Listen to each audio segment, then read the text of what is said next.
근신이라고 우리말로 번역된 이 말씀 히브리어는 메짓마라는 단어를 쓰고 있습니다. 이 말의 뜻은 계획인데요. 보통 악한 계획을 나타낼 때 쓰는 말입니다.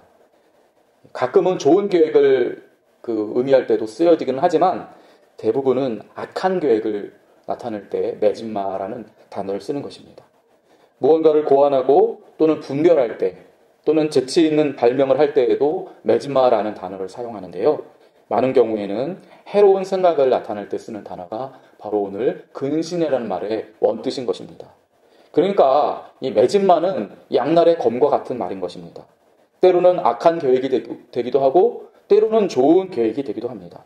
누가 어떻게 근신하느냐에 따라서 그 결과는 엄청나게 달라질 수 있습니다. 우리는 우리 스스로 근신하면 좋은 결과를 낼 수 있다라고 그렇게 흔히들 생각합니다. 하지만 인생은 절대로 그렇게 되어지지 않습니다. 아무리 좋은 의도를 우리가 가지고 있다고 해도 그 결과가 정반대일 경우도 있고 아무런 성과를 내지 못하는 경우가 훨씬 더 많습니다. 부모가 자녀를 야단칩니다. 분명히 자녀가 잘 되기를 위해서 하는 꾸지람이지요. 하지만 이 일로 아이가 빗나갈 수도 있습니다. 아무런 효과가 없는 경우도 있습니다. 아이를 지키기는커녕 아이를 파괴할 수도 있습니다. 도대체 인간인 우리가 의도하는 것들이 제대로 되는 경우가 얼마나 될까요? 우리는 내가 의도하는 대로 되었다라고 착각할 때가 많습니다. 이러한 착각은 인생에서 성공했다는 사람들에게서 더 많이 볼 수가 있습니다. 열심히 계획하고 근신, 그러니까 어떤 계획을 하고 세밀하게 이제 뭔가를 의도를 합니다. 그런 시간을 많이 가진 사람이 그로 인해서 자기 계획대로 돈을 많이 벌었다 칩시다. 그는 자기의 세밀한 계획으로 성과를 내었다라고 자부하고 대견해합니다. 그러면서 앞으로 무슨 일이 일어나도 이렇게 내가 근신할 수 있으면, 이렇게 지혜롭게 차근차근 계획하고 생각할 수만 있으면 문제를 다 해결할 수 있으려니 기대합니다. 그런데 이런 사람에게 오늘 밤 네 영혼을 데려가겠다 하는 하나님의 선고가 내려지는 것입니다. 예수님이 비유하셨던 어리석은 부자에게 닥친 운명과 같은 일들이 이 성공했다는 사람들에게 갑자기 닥칠 수가 있습니다. 결국 그는 돌아보면 죽음 이후의 삶에 대해서는 전혀 대비하지 못하고 있다가 심판대 앞에 서게 되는 것입니다. 결국 어떻습니까? 이 사람의 경우에 근신은 일시적으로 자신의 삶을 승리로 이끈 듯 했지만 사실은 이 근신이 사탄의 미끼였던 것입니다. 그의 정신을 온통 돈 버는 일, 세상에서 자기 삶을 돌보는 일에만 매달리게 하는 악한 계획에 지나지 않았던 것입니다. 또 오늘 본문은 이렇게도 말씀하고 있지요. 명철이 너를 보호하여. 이때도 우리는 쉽게 생각합니다. 명철이 우리를 보호한다. 그러니까 명철하면 좋겠다. 명철의 우리말 뜻은 어떻습니까? 분별력, 이성, 번뜩이는 어떤 이해력, 그것을 명철이라고 합니다. 그래서 이렇게 명철한 사람이 되면 당연히 그 명철함으로 보호를 받을 거라, 이렇게 단순히 생각하기 쉽습니다. 하지만 히브리어 원어의 뜻은 그런 게 아닙니다. 히브리어 원어로 명철은 태부나인데요. 원뜻은 논쟁이라는 뜻입니다.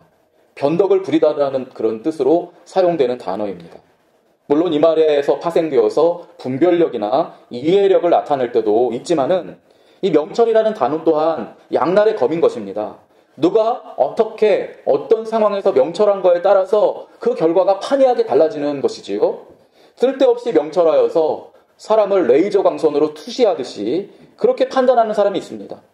내가 사람 좀 볼 줄 안다는 것입니다.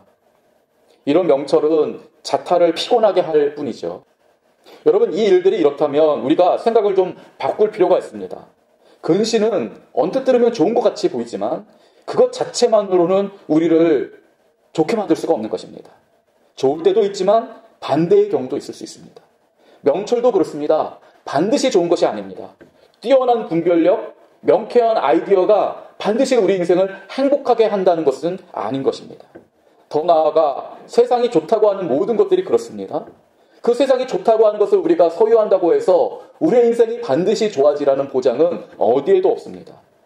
설령 우리가 의도하는 대로 되어 보인다고 할지라도 나중에 그 모든 것이 사탄의 미끼가 될 수 있는 것입니다. 나중에 우리가 좋다고 생각했던 것들이 그 일로 인하여서 정작 중요한 것을 갖지 못하게 하는 사탄의 미끼였음을 나중에 알게 된다면 인생 망하는 것이죠. 그렇다면 오늘 말씀에 주시는 뜻은 무엇이겠습니까? 이 말씀은 11절 한 말씀만 보아서는 제대로 해석할 수가 없습니다. 어제 주신 10절 말씀과 연결해서 봐야 합니다. 지혜가 내 마음에 들어가며, 이 말씀을 우리가 살펴보았죠.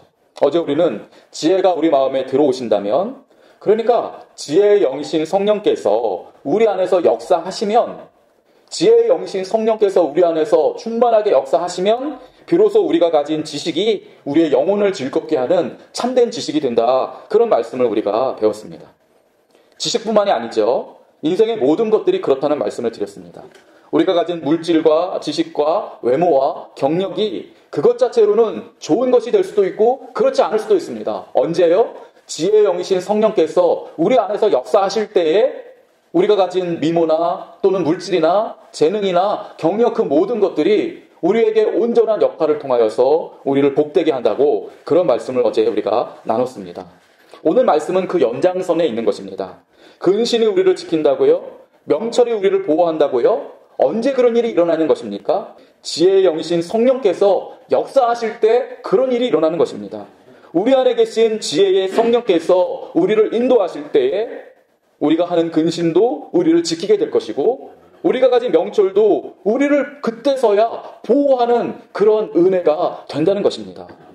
오늘 본문 12절 말씀도 이와 같은 관점에서 생각해 봐야 합니다. 악한 자의 길과 폐역을 말하는 자에게서 건져내리라. 언제 그런 은혜가 주어집니까? 우리가 열심히 생각하고 우리가 스스로 몸을 지킨다고 해서 악한 자의 길을 벗어날 수 있을까요? 그렇지 않습니다. 지혜의 영께서 우리 안에서 역사하실 때 그 은혜로 우리가 악한 자의 길을 벗어날 수 있는 것입니다. 주님의 지혜가 우리를 악한 자의 길과 폐역을 말하는 자에게서 건져내는 것입니다. 오로지 주님의 은혜만이, 주님의 지혜만이 그와 같은 일을 이루어내는 것입니다.